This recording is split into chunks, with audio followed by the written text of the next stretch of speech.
Hello friends, welcome back to our YouTube channel SSTSC। Friends, IRL diploma training mechanical इसी post का जो examination आपका होगा 11 सितंबर 2022 CBT mode में, उसका लिए मेरा जो suggestive and selective question bank है उसका ये पार्ट 5 वीडियो है।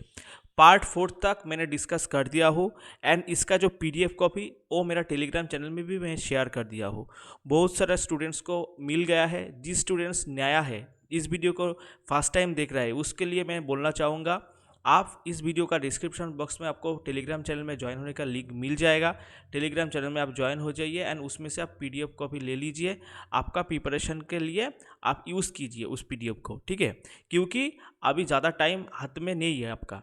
तो इस वीडियो में हम 121 से लेके 150 तक क्वेश्चन के बारे में डिस्कस करूँगा विथ रिलेटेड क्वेश्चन। वीडियो को एंड तक ज़रूर देखना। पहला क्वेश्चन जो है 121 का, टू लाइक पैरेलल फोर्स से acting at A distance 24 mm apart. तो देखिए पैरेलल फोर्स क्या है, ठीक है, उसके बारे में पहले आपको बोलना चाहूँगा। देखिए, अगर दोनों फोर्स, ठीक है, एक फोर्स दूसरे के पैरेलली एक्ट करते हैं तो उसको हम पैरेलल फोर्स बोलते हैं। एंड देखिए, ये जो पैरेलल फोर्स है ये दोनों टाइप का होता है। लाइक पैरेलल फोर्स होता है एंड अनलाइक पैरेलल फोर्स होता है। तो देखिए, लाइक पैरेलल फोर्स क्या है। लाइक पैरेलल फोर्स से अगर दोनों फोर्स एक ही डायरेक्शन में एक्ट कर रहा है तो उसको हम बोलते हैं लाइक पैरेलल फोर्स, जैसे कि मैंने ये पिक्चर ड्रॉ किया हो। एंड अनलाइक पैरेलल फोर्स क्या है, मान लीजिए एक फोर्स ऐसे तरफ का वर्क एक्ट कर रहा है एंड दूसरा फोर्स ऐसे तरफ वर्क कर रहा है तो इसको हम अनलाइक पैरेलल फोर्स बोलते हैं। तो पैरेलल फोर्स का किसको बोलते हैं हम, इसका डेफिनेशन क्या है, the force whose line of action are parallel to each other. जिस फोर्स का line of action parallel to each other होता है उसको हम पैरेलल फोर्स बोलते हैं। एंड ये जो पैरेलल फोर्स है वो दोनों टाइप का होता है, एक है लाइक पैरेलल फोर्स एंड दूसरा जो है अनलाइक पैरेलल फोर्स। एंड मेरा जो क्वेश्चन में मैं जो दिया हूँ जो प्रॉब्लम में, वो क्या है, वो है एक लाइक पैरेलल फोर्स। तो इस पिक्चर के ऊपर हमको फोकस करना पड़ेगा। टू लाइक पैरेलल फोर्स है जिसमें जो फोर्स जो 24 mm अपार्ट में वर्क कर रहा है तो इसका जो डिस्टेंस होगा वो है 24 mm, ठीक है। एंड देखिए, the resultant of two force, ठीक है, तो मान लीजिए ये फोर्स जो है इसको हम नाम दे देते हैं क्योंकि हमारा जो प्रॉब्लम है वो सॉल्व करने के लिए ईजी होगा। इस फोर्स का हम नाम देते हैं P एंड इस फोर्स का हम नाम देते हैं R, ठीक है। तो देखिए Q नाम देते हैं, ठीक है, Q। तो देखिए इसका रिजल्टेंट जो है P प्लस Q का जो रिजल्टेंट है उसको हम R बोल सकते हैं। तो P प्लस Q का जो रिजल्टेंट है उसका वैल्यू क्या बोला है, 20 न्यूटन बोला है। तो P plus Q is equal to 20 हम लिख सकते हैं 20 न्यूटन। एंड देखिए कुछ और भी कंडीशन दिया हुआ है। The line of action of the resultant is 6 mm apart from any given force. तो देखिए इसका जो रिजल्टेंट फोर्स है वो रिजल्टेंट फोर्स, ये दोनों जो फोर्स है उस दोनों जो फोर्स के एक फोर्स को आप एज्यूम कर लीजिए, उस फोर्स से 6 mm अपार्ट वो वर्क कर रहा है। तो मैंने इधर से एज्यूम कर लेता हूँ जो इसका जो रिजल्टेंट फोर्स है इस पोजीशन से वर्क कर रहा है, P फोर्स के से 6 mm अपार्ट से इसको वर्क कर रहा है, ठीक है। तो देखिए इसको सॉल्व करने के लिए जो मेथड हमको अप्लाई करना पड़ेगा वो क्या है, हमारा जो फोर्स है इस फोर्स को डिस्टेंस को हम कहाँ से कैलकुलेशन करूँगा, रिजल्टेंट फोर्स से कैलकुलेशन करूँगा, ठीक है।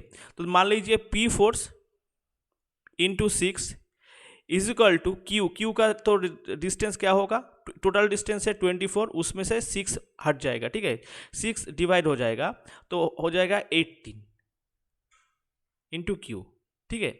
तो इधर से आपको सिंप्लीफिकेशन करने के बाद मिलेगा P is equal to 3Q, ठीक है, P is equal to 3Q मिल जाएगा। एंड देखिए पहले जो क्वेश्चन में पूछा था, बोला था P plus Q is equal to R। P plus Q का वैल्यू क्या है, 20 न्यूटन। तो इधर में P के वैल्यू में 3Q अगर डाल देता हूँ तो 3Q प्लस Q टोटल का वैल्यू हो जाएगा 20 न्यूटन। तो 4Q का वैल्यू क्या हो जाएगा, 20 न्यूटन। तो Q का वैल्यू आ जाएगा फ्रेंड्स 5 न्यूटन, ठीक है। तो एक फोर्स अगर 5 न्यूटन है एंड उसका समेशन क्या है 20 न्यूटन, तो दूसरा फोर्स हो जाएगा 15 न्यूटन, ठीक है। तो दोनों फोर्स जो वर्क कर रहा है, ये जो P है एंड Q है, ये दोनों फोर्स का समेशन अगर 20 न्यूटन है एंड इसमें से Q का वैल्यू अगर 15 न्यूटन है तो P का वैल्यू हो जाएगा 15 न्यूटन, 5 न्यूटन तो 15 न्यूटन हो जाएगा। तो इसका आंसर हो जाएगा option A, 15 Newton and 5 Newton, ठीक है। उसके बाद आगे बढ़ते हैं क्वेश्चन नंबर 122 में, ठीक है। तो 122 में जो पूछा है, a smooth cylinder laying on it's convex surface remains in equilibrium. तो देखिए कोई स्मूथ सिलेंडर अगर उसमें उस रेस्ट कर रहा है, ठीक है, लेइंग कर रहा है उसका कॉन्वेक्स सरफेस से, तो उसका जो इक्विलिब्रियम होगा वो होगा अनस्टेबल इक्विलिब्रियम। एंड इसमें से आप रिलेटेड क्वेश्चन एक और लिख लीजिए, वो क्या है, a smooth cylinder laying on it's horizontal surface. तो उसका जो हॉराइजॉन्टल सरफेस है उससे अगर वो रेस्ट कर रहा है तो उसमें जो इक्विलिब्रियम होगा, ठीक है, वो होगा न्यूट्रल इक्विलिब्रियम। ठीक है, अगर हॉराइजॉन्टल सरफेस से है तो उसका आंसर हो जाएगा न्यूट्रल इक्विलिब्रियम। ठीक है, एंड अगर कॉन्वेक्स सरफेस से है तो उसका आंसर हो जाएगा अनस्टेबल इक्विलिब्रियम, जैसे कि इस क्वेश्चन में है। उसके बाद आते हैं क्वेश्चन नंबर 123 पर। 123 में पूछा है the principle of transmissibility of force states that when a force act upon a body its effect is. तो देखिए फ्रेंड्स, इसका आंसर जो हो जाएगा option C, minimum if its act at the centre of gravity of the body. तो principle of transmissibility किसको बोलते, देखिए principle of transmissibility of force में जो इसमें बोलता है states that when a force acts upon a body its effect is minimum if its act at the centre of the gravity of the body. तो इसका अगर कोई बॉडी का जो सेंटर ऑफ ग्रेविटी है, जो सीजी है, उसमें अगर एक्ट करेगा तो उसका जो इफेक्ट रहेगा वो मिनिमम इफेक्ट रहेगा। ठीक है, उसके बाद आता है क्वेश्चन नंबर 124 में। उस क्वेश्चन नंबर 124 में पूछा है the cylinder laying on A dash is in neutral equilibrium. जैसे कि रिलेटेड क्वेश्चन हिसाब के मैंने बोल दिया हो पहले ही, तो उसका आंसर हो जाएगा हॉराइजॉन्टल सरफेस। अगर कोई सिलेंडर हॉराइजॉन्टल सरफेस से रेस्ट कर रहा है तो उसमें न्यूट्रल इक्विलिब्रियम हो जाएगा वो सिलेंडर। ठीक है, तो उसके बाद आते हैं क्वेश्चन नंबर 125 पर। 125 में पूछा है कार्पल प्रोड्यूस। ठीक है, तो देखिए कार्पल प्रोड्यूस क्या करते हैं, रोटेशनल मोशन प्रोड्यूस करते हैं कार्पल। ठीक है, आप सब लोग जानते हैं, तो उसका आंसर हो जाएगा ऑप्शन ए। नेक्स्ट आते हैं क्वेश्चन नंबर 126 में। 126 में पूछा है the point through which the whole weight of the body acts irrespective of its position.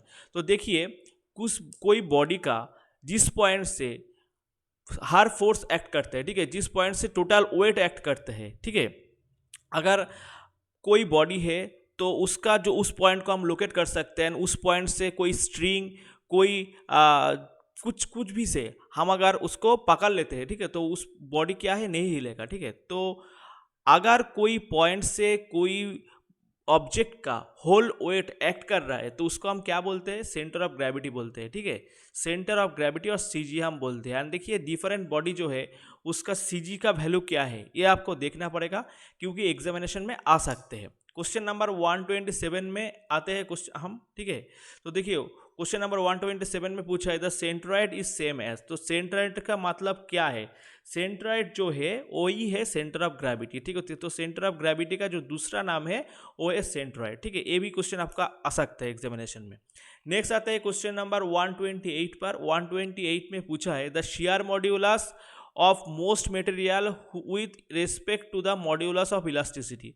तो देखिए अगर कोई मटेरियल का हम शियर मॉड्यूलस एंड उसका मॉड्यूलस ऑफ इलास्टिसिटी का अगर हम कंपैरिजन करेंगे तो हम देख सकते हैं क्या देख सकते हैं, जो मॉड्यूलस शियर मॉड्यूलस का जो वैल्यू होगा, ठीक है, with respect to modulus of elasticity उसका वैल्यू लेस हो जाएगा। ठीक है, तो शियर मॉड्यूलस का वैल्यू लेस होगा with respect to modulus of elasticity. And देखिए फ्रेंड्स, ये जो शियर मॉड्यूलस है क्या है, shear stress and shear strain, इसका जो रेशियो है उसको हम बोलते हैं शियर मॉड्यूलस और मॉड्यूलस ऑफ रिजिडिटी।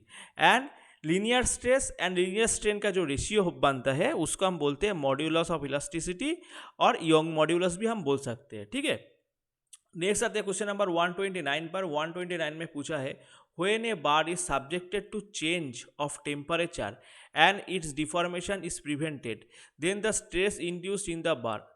अगर टेम्परेचर के कारण कोई बार में अगर डिफॉर्मेशन के एगेंस्ट में कोई अगर स्ट्रेस डेवलप होता है, ठीक है, तो उसको हम क्या किस टाइप का स्ट्रेस बोल सकते हैं। ठीक है, तो देखिए फ्रेंड्स, उसका आंसर हो जाएगा ऑप्शन डी, थर्मल स्ट्रेस हम बोल सकते हैं। ठीक है, टेम्परेचर के एगेंस्ट में उसका जो एक्सपेंशन कॉन्स्ट्रक्शन को रेजिस्ट करने के लिए उसके अंदर जो स्ट्रेस डेवलप होते हैं उसका हम थर्मल स्ट्रेस बोलते हैं। ठीक है, when a bar subjected to change of temperature and his deformation is prevented the stress induce in the bar, इसको हम बोलते हैं थर्मल स्ट्रेस।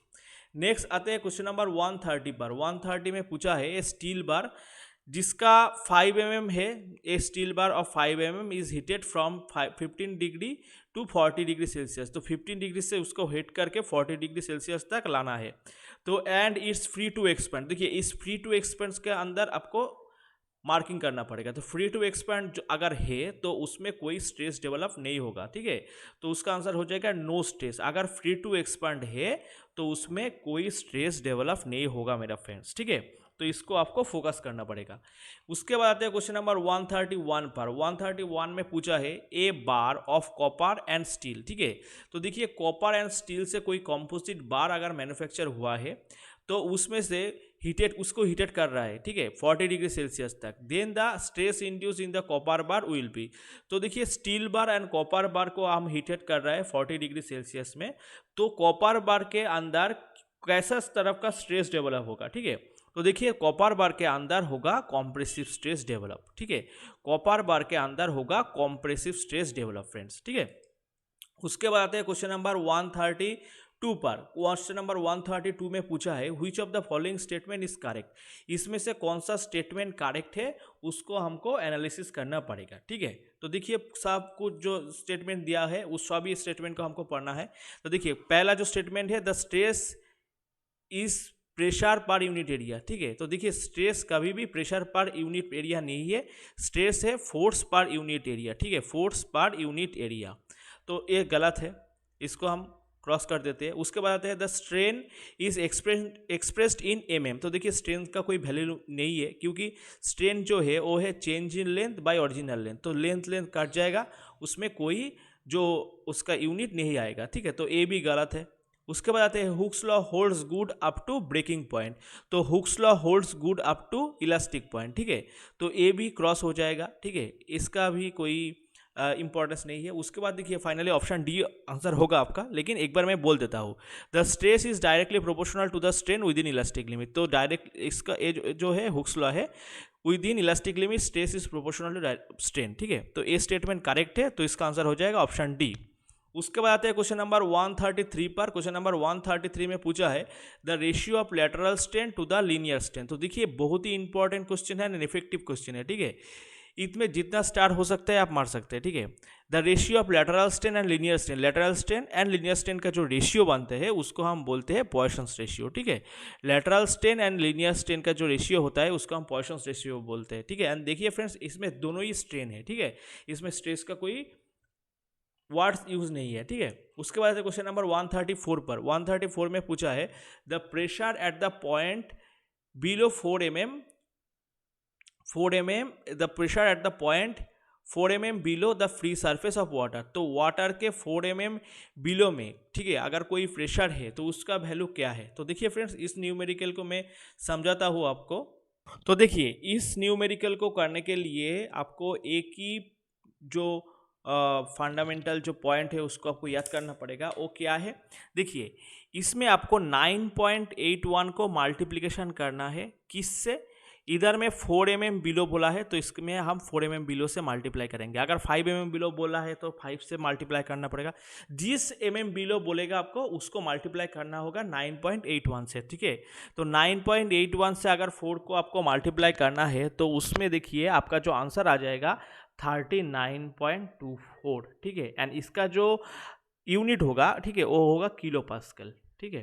तो देखिए 39.24 ऑप्शन सी में है, तो आपका आंसर हो जाएगा ऑप्शन सी। नेक्स्ट आते हैं क्वेश्चन नंबर 135 पर। 135 में पूछा है the atmospheric pressure at sea level.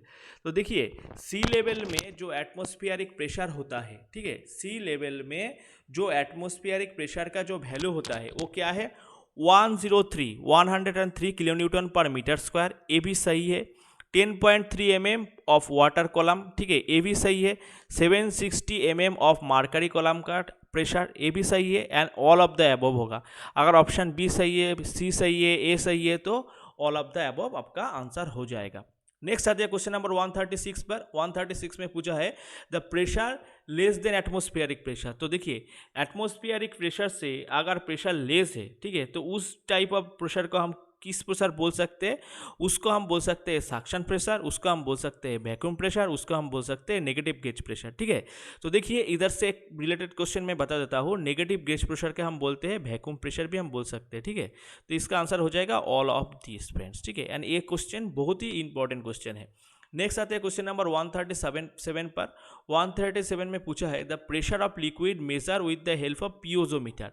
तो पियोजोमीटर से हम जिस टाइप प्रेशर मेजर करते हैं, ठीक है, उसका हम क्या बोलते हैं, उसको हम बोलते हैं गेज प्रेशर।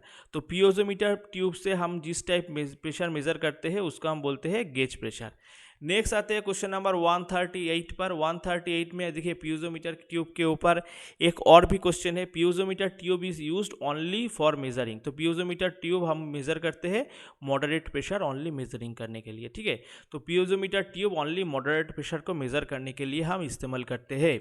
नेक्स्ट आते हैं क्वेश्चन नंबर 139 पर। 139 में पूछा है मैनोमीटर के बारे में एक question. Manometer is use to major.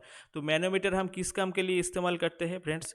Manometer हम इस्तेमाल करते हैं pressure in pipe and channels. तो पाइप एंड चैनल्स के अंदर कुछ प्रेशर को हमको मेजर करना है तो हम इस्तेमाल करेंगे मैनोमीटर को। ठीक है, उसके बाद आते हैं क्वेश्चन नंबर 140 पर। ठीक है, तो फ्रेंड्स ये वीडियो आपको कैसा लगा है तो आप कमेंट सेक्शन में कमेंट करके ज़रूर बताना। ठीक है, एंड देखिए कोई अगर आपको डाउट है तो आप पूछ सकते हैं। ठीक है, एंड ये वीडियो अगर आपको अच्छा लगा है तो चैनल को आप फर्स्ट टाइम विजिट कर रहे हैं तो चैनल को सब्सक्राइब जरूर करना एंड फ्रेंड्स के अंदर भी शेयर करते रहना। ठीक है, नेक्स्ट आता है देखिए फ्रेंड्स क्वेश्चन नंबर 140 में। 140 में पूछा है the manometer is use to measure. तो मैनोमीटर किस के लिए हम इस्तेमाल करते हैं? पहले तो मैं बोल ही दिया हूँ कि पाइप के अंदर और कोई चैनल के अंदर प्रेशर को फ्लूइड का प्रेशर को मेजर करने के लिए हम इस्तेमाल करते हैं। एंड मैनोमीटर इज यूज़ करते हैं कौन सा टाइप प्रेशर मेजर करने के लिए? तो उसका आंसर हो जाएगा हाई प्रेशर। ठीक है, एंड मॉडरेट प्रेशर को मेजर करने के लिए हम इस्तेमाल करते हैं क्या? पियोजोमीटर। मैनोमीटर इस्तेमाल करते हैं हाई प्रेशर को मेजर करने के लिए। नेक्स्ट आते हैं क्वेश्चन नंबर 141 पर। क्वेश्चन नंबर 141 में पूछा है the differential manometer is use to measure. तो देखिए डिफरेंशियल मैनोमीटर किस काम के लिए हम इस्तेमाल करते हैं? देखिए डिफरेंशियल तो डिफरेंस मेजर करेगा। किस difference? Difference of pressure between two points. ठीक है, कोई पाइप और कोई चैनल के अंदर दोनों पॉइंट्स का प्रेशर का जो डिफरेंस वो हम मेजर कर सकते हैं डिफरेंशियल मैनोमीटर के हेल्प से। नेक्स्ट आते हैं क्वेश्चन नंबर 142 में। 142 में पूछा है द वर्टिकल, इधर में वर्टिकल वॉल होगा। ठीक है, तो vertical wall subjected to a pressure, walls नहीं होगा वॉल होगा। Vertical wall subjected to a pressure due to one kind of liquid on its one side. ठीक है, one side the total pressure on the wall per unit length. तो ठीक है, ये एक फॉर्मूला है। ठीक है, इसके ऊपर आपका न्यूमेरिकल प्रॉब्लम आ सकता है। तो 142 का जो आंसर होगा वो होगा WH²/2। ठीक है, इसका आपका आंसर होगा W नहीं ओमेगा। ठीक है, H²/2। नेक्स्ट आता है क्वेश्चन नंबर 143 में। 143 में पूछा है kinematic chain is known as mechanism. तो किस काइनेमेटिक चेन को हम मैकेनिज्म बोलते हैं? देखिए इसका आंसर हो जाएगा option B, one of the link is fixed. बहुत इंपॉर्टेंट क्वेश्चन है। अगर कोई काइनेमेटिक चेन में कोई एक लिंक अगर आपका फिक्स्ड है तो उसको हम बोलते हैं, ठीक है, मैकेनिज्म। नेक्स्ट आते हैं क्वेश्चन नंबर 144। 144 में पूछा है in a coupling rod of a locomotive each of the four pair. ठीक है, तो लोकोमोटिव कापलिंग में जो पेयर है, ठीक है, each of the four pair, जो 4 पेयर है, ठीक है, तो क्या है? उसका आंसर हो जाएगा ऑप्शन बी, टर्निंग पेयर। इस पेयर को हम टर्निंग पेयर बोलते हैं। ठीक है, पहला वीडियो में मैंने टर्निंग पेयर क्या है बताया है। ठीक है, तो आप देख सकते हैं पहला वीडियो। नेक्स्ट आते हैं क्वेश्चन नंबर 145 पर। 145 में पूछा है which of the following is an inversion of single slider crank chain. तो सिंगल स्लाइडर क्रैंक चेन का जो इन्वर्शन फॉर्म है वो क्या है? वो है पेंडुलम पंप, ये भी सही है। ऑसिलेटिंग सिलेंडर इंजन, ये भी सही है। रोटरी इंटरनल कॉम्बशन इंजन, ये भी सही है। तो उसका आंसर हो जाएगा ऑल ऑफ दिस, क्योंकि ऑप्शन ए बी सी सभी सही है। नेक्स्ट आता है क्वेश्चन नंबर 146 में। 146 में पूछा है a point of a connecting link of a double slider crank mechanism traces. तो देखिए एक कनेक्टिंग लिंक है तो डबल स्लाइडर क्रैंक, ठीक है, उसका जो a point of connecting link of a double slider crank mechanism traces. तो इसका आंसर जो हो जाएगा, उसका आंसर होगा ऑप्शन डी, इलिप्टिकल पथ में ट्रेस करेगा। ठीक है, नेक्स्ट आते हैं क्वेश्चन नंबर 147 पर। 147 में पूछा है with earth quick return motion mechanism is formed in the slider crank chain when. तो देखिए ये बहुत ही इंपॉर्टेंट एक क्वेश्चन है। ठीक है, एंड इसका जो आंसर होगा, सही आंसर हो गया option C, slider is fixed link. ठीक है, नेक्स्ट आते हैं क्वेश्चन नंबर 148 में। क्वेश्चन नंबर 148 में पूछा है the width of A bucket for a Pelton wheel is generally dash the diameter. तो देखिए बाकेट का जो विड्थ होगा पेल्टन व्हील का, ठीक है, उसका किस टाइम्स होगा, उसका होगा 5 टाइम्स। ठीक है, डायमीटर के 5 टाइम्स होगा विड्थ। नेक्स्ट आते हैं क्वेश्चन नंबर 149 पर। 149 में पूछा है depth of the bucket of the Pelton wheel. ठीक है, तो डेप्थ क्या होगा, डेप्थ जो होगा वो किस टाइम होगा डायमीटर से, तो डेप्थ होगा 1.2 टाइम्स। तो ब्रेथ होगा 1, उसका जो ब्रेथ, ठीक है, देखिए फ्रेंड्स दोनों क्वेश्चन आप देख सकते हैं। ठीक है, the width of the bucket, पहले क्वेश्चन जो था वो विड्थ था। ठीक है, एंड उसका वैल्यू हो जाएगा 5 टाइम्स। एंड अगर डेप्थ के बारे में आपको पूछा है तो डेप्थ का वैल्यू हो जाएगा 1.2 टाइम्स किसका, डायमीटर का। नेक्स्ट आते हैं क्वेश्चन नंबर 150, इस वीडियो का लास्ट क्वेश्चन। 150 क्वेश्चन में जो पूछा है which of the following is not an impulse turbine. ठीक है, इस जो गिवन एग्जाम्पल है इसमें से कौन सा एक इम्पल्स टर्बाइन का एग्जाम्पल नहीं है। तो उसमें देखिए काप्लान टर्बाइन है जो है एक रिएक्शन टर्बाइन है, इम्पल्स टर्बाइन नहीं है। इनसे बाकी तीनों जो है वो है इम्पल्स टर्बाइन का एग्जाम्पल। ठीक है, तो फ्रेंड्स ये वीडियो आपको कैसे लगा कमेंट करके ज़रूर बताना। ठीक है, एंड पीडीएफ कॉपी को पाने के लिए टेलीग्राम चैनल में जुड़ जाइए। एंड वीडियो को अगर आपका अच्छा लगा है तो आप वीडियो शेयर भी कीजिए एंड लाइक भी कीजिए। थैंक्स फॉर वॉचिंग, मिलते हैं नेक्स्ट वीडियो में।